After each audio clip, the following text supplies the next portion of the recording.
I'm Mike Watson, CEO of the New Zealand Business Excellence Foundation. I'd like to talk to you a little bit about the work of the Foundation and also about the strategic management framework that we use to support New Zealand businesses. The mission of the Foundation is to enable New Zealand organisations to achieve world-class performance and results through the deployment of a world-class organisational improvement framework. We do this by providing a range of services, including assessment services, benchmarking services, training and networking events to our member organisations. The membership of the Foundation is open to all New Zealand organisations and includes a mix of public and private sector. This includes organisations such as the Royal New Zealand Navy, the New Zealand Fire Service, district health boards, territorial local authorities, and also major corporates such as Air New Zealand, Fisher & Paykel, Vero Insurance and the like. The Foundation uses the US Baldrige criteria as a reference framework. This is an internationally recognised and respected best practice framework.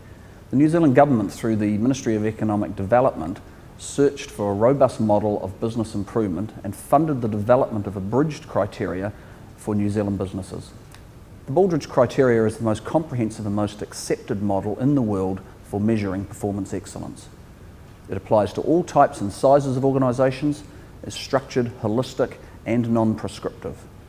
Assessment against the criteria provides a means of giving your organisation a comprehensive health check. The benefits of using the criteria are improved financial results, increased market share, improved customer satisfaction, increased employee satisfaction, organisational awareness and alignment, and consistency of approach.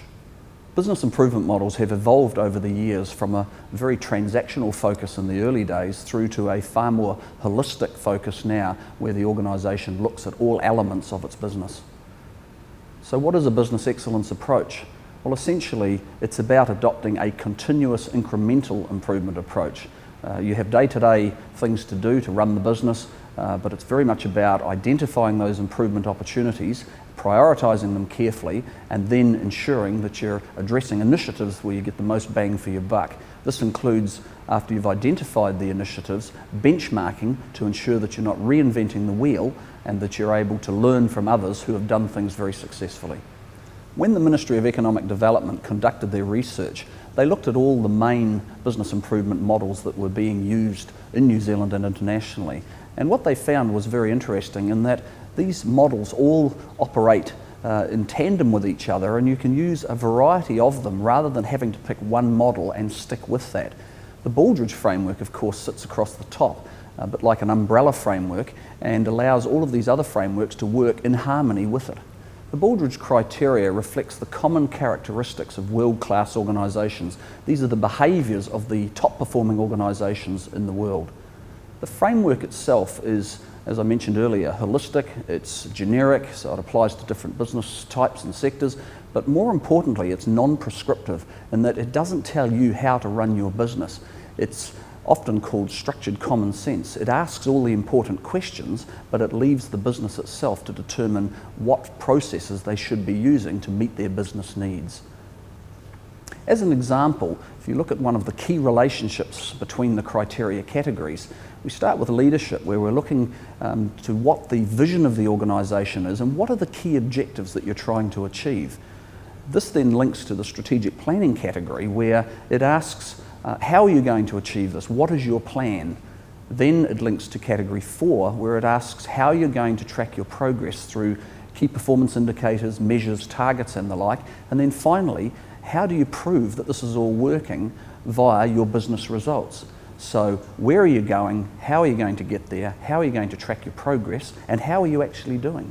Categories 1 to 6 of the criteria ask how you actually do things in the business. It talks about the business processes, and then the important thing is how you're actually doing in terms of business results. There's a very strong link between the processes of the business and how you do things, and are you getting the results that you want for the business. Self-assessment is a key element of the framework. It was originally designed as an assessment framework to give you a structured form of assessment via the criteria to allow you to identify organisational strengths and opportunities for improvement, which then have to be prioritised and then initiate improvement activities within the business.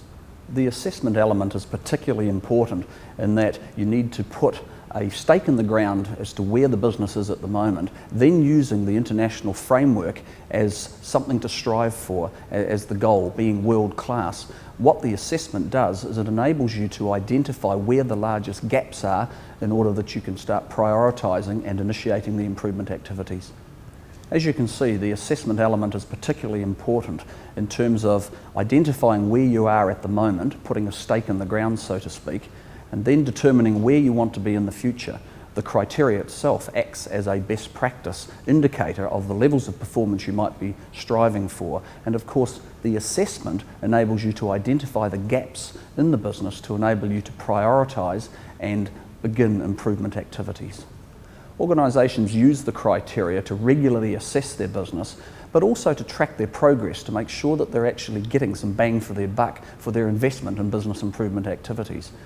The Baldrige criteria is quite detailed and complicated for organisations initially starting the journey, and that's why the abridged versions have been developed. Organisations use the criteria to conduct regular assessments in order to track their progress on the journey to being world class.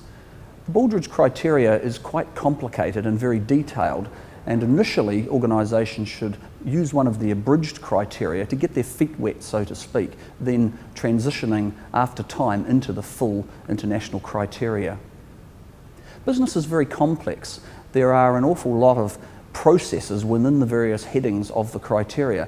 Leadership includes a focus on setting direction, performance expectations, accountabilities, mission, vision and values, and that type of thing.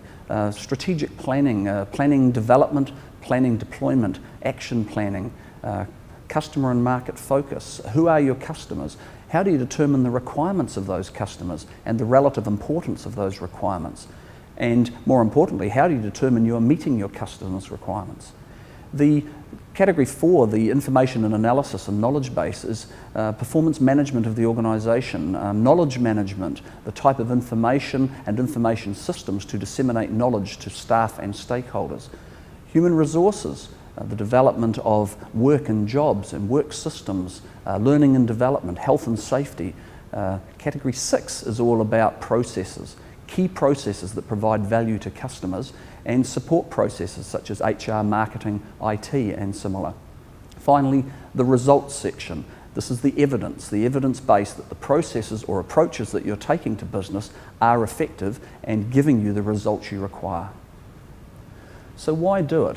Well, survey data of organisations that are using the criteria, in particular key drivers influencing the decision to adopt the criteria, show that it's internationally proven to work and a guide to continuous improvement.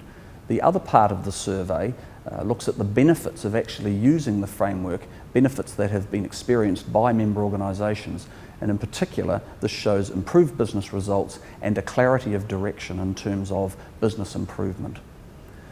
Organisations that have used the model with great success and have been actually judged to be world-class organisations include the New Zealand Aluminium Smelter, Vero Insurance and the Royal New Zealand Navy. Additionally, the New Zealand Fire Service are achieving extraordinarily good levels of performance.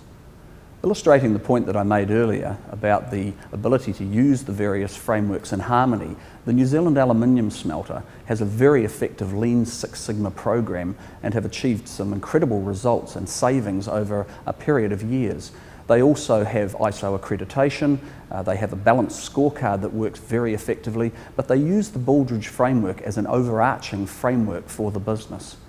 Vero Insurance have achieved incredible results in terms of staff satisfaction and engagement, levels that we've not seen in New Zealand before.